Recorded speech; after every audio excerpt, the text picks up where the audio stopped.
What's up, everybody? Mark with Ecom Warriors here. Welcome to a new video. Today I'm going to be making a video assessing and breaking down a Shopify store. I haven't done one of these videos in a while, so let's just go ahead and do it. The reason why I like to do these videos is I get sometimes questions on the YouTube channels, on the channel, if people say, should I buy a store instead of building one? 9 times out of 10, my answer is going to be build one from scratch, simply because a lot of people, and this is just the truth, a lot of people are going out there and buying stores before they even build their first store. And this is, to me, it's a little mind-boggling. Maybe they had some success in their corporate job, maybe they've saved up some money, whatever the case may be, and they think that buying a store is going to be their safe haven. It's not. Okay, I just want to say that right away. Now, I don't have anything against Shopify Exchange. I've actually scored some really good deals on there. I've sold some stores on there. So without further ado, let's get into it. So this is a store called decorilo.co.uk. Seems like a good store from the outside. $25,000 or roughly $26,000 in average revenue on a monthly basis. Profit is a whopping $3,417 or $710. $3,710, being that the revenue is almost $26K, is staggeringly low. The profit is so low. They have $31,000 in inventory. For me, that doesn't really sweeten the deal too much, to be honest. But let's just go ahead and keep reading. All right, so it says business story, why we started the business. I have a passion for furniture, interior design. I love designer furniture. It's a growing market online, and I have been doing it all my life, all my working life. I've had brick and mortar stores and moved to e-commerce. Okay, so this could be a reality here. Let's go ahead and continue reading. I love e-commerce. Also started selling on eBay 17 years ago. Just made ads. Okay, see, this is information that's not needed. Okay, like I said, and if you guys seen my other videos, a lot of times, a lot of people who are selling stores will start including the fluff just to, and I hate to say this, but distract you from the realities at hand, which are probably issues that they're hiding. Now, I'm not saying that this store is specifically hiding anything. If you guys saw my last few videos when I analyzed stores, their other stores were hiding things. So let's just keep reading.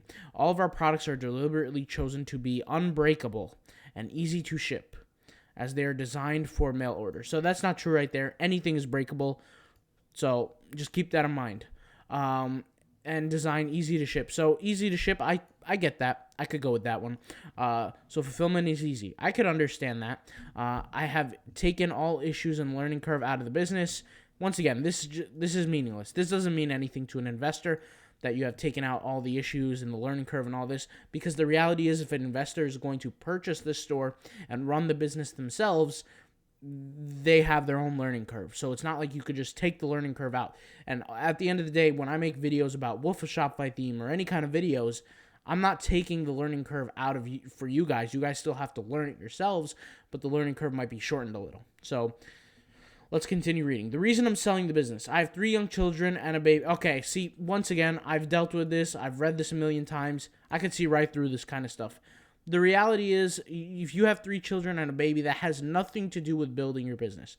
You could easily hire somebody to take care of it for you, outsource the work. If you've really taken out all the learning curve kind of stuff, you could easily, just like I said, hire somebody out if it's that simple. So let's continue reading. I have 2 other stores in different niches which take up my time. Also, I have neglected the marketing. This 2 other stores things also means nothing, right? Because this store is profitable, so you have to really pay attention, what the case is. I have neglected the marketing. So it is a great opportunity. Okay, there you go. Right there, there's a hint. I have neglected the marketing. Let's continue. So it's a great opportunity for someone to capitalize on this, even if they want to flip the store or have a long-term sustainable, profitable business. This is a really easy opportunity for someone to leverage. Now, I'm going to be honest with you guys. $26,000 in revenue per month and roughly $4,000 profit does not sound sustainable to me. I'm just going to be honest. It's great margin. I mean, it's great sales, but the margin is not good. I'll just be honest. It's not that good. So let's see. Total revenue the store has generated is roughly 1.4 million. And based on this assessment, guys, if profit margin is 24%, let's see how much she really made off this whole store. 1.4 million, okay? This is why I tell you guys, revenue and profit are two worlds apart. Extremely two worlds apart. So, 1.4 mil, all right, times what is it, 0.24? 0.24, let's go ahead and do that. So, yeah, $336,000 she's made off this store, which is not bad. It's actually really good. But the revenue, the margins are so low. Here's the reason why I worry about margins, okay? The stats are right here. Here's why I worry about them. If an algorithm changes, if there's any kind of insecurity within the algorithm for advertising, you're screwed. You're screwed. You have no wiggle room. You have no profit. You can't do anything with it. That's like essentially buying a product for, let's say, $75 and selling it for $100. That doesn't sound logical to me. That doesn't really make sense from an income perspective. Let's see. Gross profit margin on designer furniture is around 50%. Discounting is frowned upon by high-end suppliers. Yeah, okay. So, all right. So you guys read what this is here. This is called a MAP agreement, MAP pricing agreement. So basically what this is a lot of businesses will do this. If you're buying some kind of product at a wholesale type price, you're buying it at a wholesale type price from a distributor. That distributor could either be a real company, like a brand, or it could be a manufacturer, okay, which is literally just a factory. And there's something called a MAP pricing agreement, minimum pricing agreement, right? MAP, right? The reason why minimum pricing agreements exist is that so companies like yours don't undercut the distributor or the manufacturer. Now, why does this exist? I'll give you an example in supplements. And the reason why I know this is because I'm in the supplement world. Ready? So imagine if you guys know the brand Cellucor, C4, right? Imagine if I was a supplement store called Mark's New York City supplementstore.com, right? If I was to buy Cellucor from them, let's say they sell it for $50 in store, and I want to buy, and let's say they offer me a wholesale deal at $25, okay? Let's say that's the agreement. I purchase these supplements at $25 a piece, and I keep them in my office, whatever. Let's say for some reason they're not selling, in my office, right? Like if people come to my store and it's not selling, what can I do? I can create a website and I could sell the exact product for cheaper. Now, if you guys know anything about ads, I could just sign up for a Google shopping campaign, put the ad up, and people are going to buy it. Now, here's the thing. They're not going to buy it if it's the same price or similar price to the actual product price of the distributor or the manufacturer. Hence why MAP exists. So MAP essentially states that, and you create, you get an attorney, you create these things. Basically what it's saying is that you have to agree as a person who's purchasing at wholesale price, never to undercut the distributor or the manufacturer, because then that will cut business away from the original company, right? And this is agreement. If you violate the agreement, you could either be taken to court, right? You can have a cease and desist, or you can literally just never have the rights to purchase from that company ever again. So that's something you want to be aware of. Now, you could tell here one of the reasons why their margins are so low is due to MAP. You could see what they're saying is gross profit margin on designer furniture is around 50%. So every time she's purchasing a piece of furniture, if we go to her website, and I don't know how much furniture is here, but let's say 270 euros.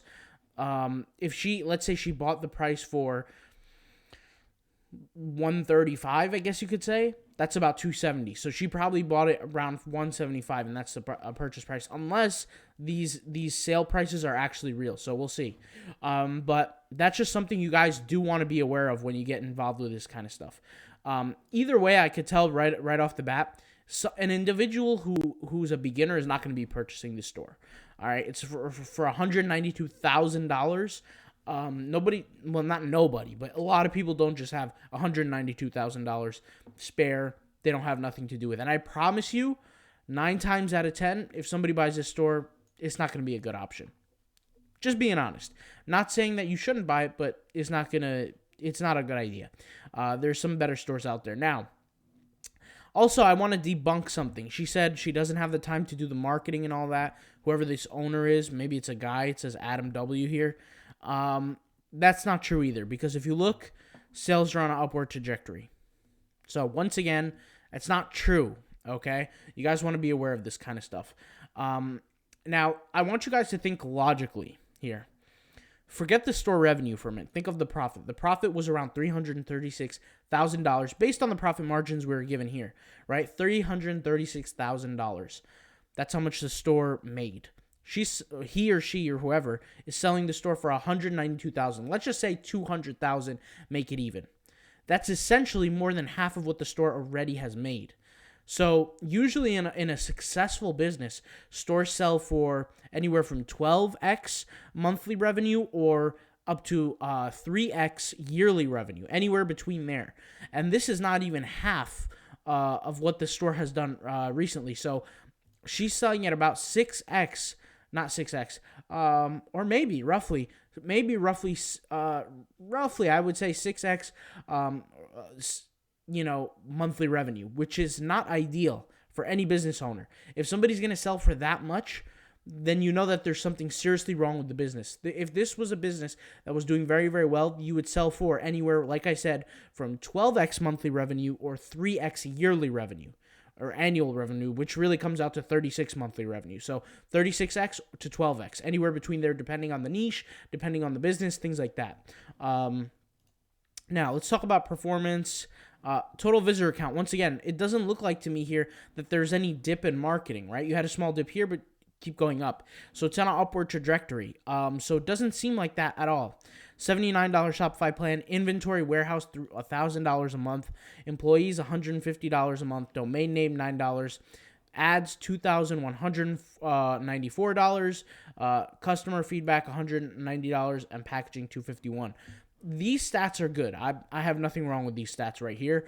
But like I said, these don't make up the business. So physical inventory, you're going to be given mailing list of 35,000 people. So ads is the big kahuna here. The thing that's really killing is profit margins, which really just takes a better business owner to figure out, to build relationships. Honestly, she probably could source products from China. Like if we just go on AliExpress, so we see this bear side table. Let's go on AliExpress and let's do a search for a bear side table. Let's go ahead and do that. Bear side table. I want to see what comes up here. So bear side table. I think I spelled it right. I don't see. I see something similar here, but $210. That's kind of a lot of money. You'd probably go on Alibaba for some what's the word? Cheaper prices to buy at bulk. To be honest. But yeah, it doesn't look like it's a good idea. But anyways, scratch that note. Let's go ahead and take a look at the website. So the website is pretty average, to be honest. Everything's pretty average. I'm not gonna hate on it. Looks decent. It doesn't look amazing, but it looks decent.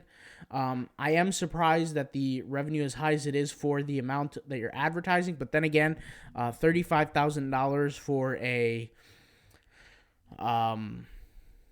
what is it? 20 to almost 30 grand. I would say 35,000, email list, that kind of makes sense. So email list has something to do with it.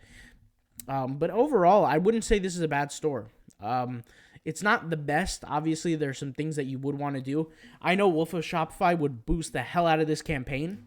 I would change a few things within the ads on this store. Because I bet you the ads are just like, regular shop up ads. So like champagne cork stool. Right? Like somebody would search for something like this or like cool stools or whatever. And then this would come up, right? An ad like this would come up. For me, the CPCs are pretty low for things like that.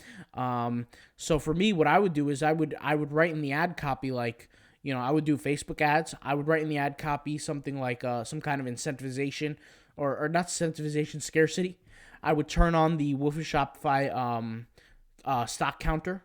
And that would boost sales right away because that's going to cause incentivization. Once you also offer some kind of discount code, this thing would be blown away. This would do a lot better. I think profit margins would actually go up. And I would honestly probably increase my prices. But like I said, increasing prices comes with marketing knowledge. So, I mean, there's only so much you can do. I'm assuming that this individual here has some marketing knowledge. Overall, it's not a bad store. The true killer is the cost of the product. The map kills it right here. So that's really just my review. The store's not bad. It could be designed a little bit better. It seems very casual. It seems like a lot of people set up stores like this. I personally wouldn't set it up like this. Like something that's sold out, like, come on, you don't need to have that on your store. You need to delete that product completely, especially if it's a store like this, in this specific situation where every piece of your website real estate matters. This shouldn't be happening. Also, stuff like this is like, come on, this is like casual mistakes. Like, look at this. The header, this is just too big, make it smaller. If you're going to write the word sale and stuff like that, it should be in text-based. Like, you know how in Wolf of Shopify you're allowed to change the text? That should happen.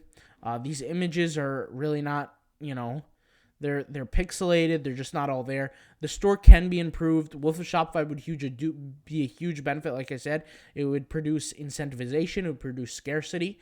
Obviously, that has to have some correlation bias with the ads. And overall, not too bad. But I would set up a little bit better categories. So obviously, like for lighting pretty good. Table lamps. I would run some kind of analysis and see where people are clicking on the most. I would see, are people coming from an organic standpoint to the store. I would do a whole lot of organic search, and you could really boost this thing up with organic, to be honest. But like I said, the problem with organic is that if you're buying with from a distributor, right? Maybe they'll be selling this product for, let's say the distributor will make the product for 2 months or 10 months. And then after those 10 months, when you finally get your website ranked for the specific product, it's gone from your distributor. Like, they don't sell it anymore. So then it's like doing work for nothing, which, like I said, there's a flawed business model here. So, there's some things you could do here to improve it. But it also has its handicaps, to be honest. So that's really all I got to say. Yeah, guys, tell me what you guys think of this analysis. Hopefully it helped you guys, some of you guys out, get a different viewpoint on the business here. Yeah, that's all I got to say, all right? I'll talk to you guys later. Peace.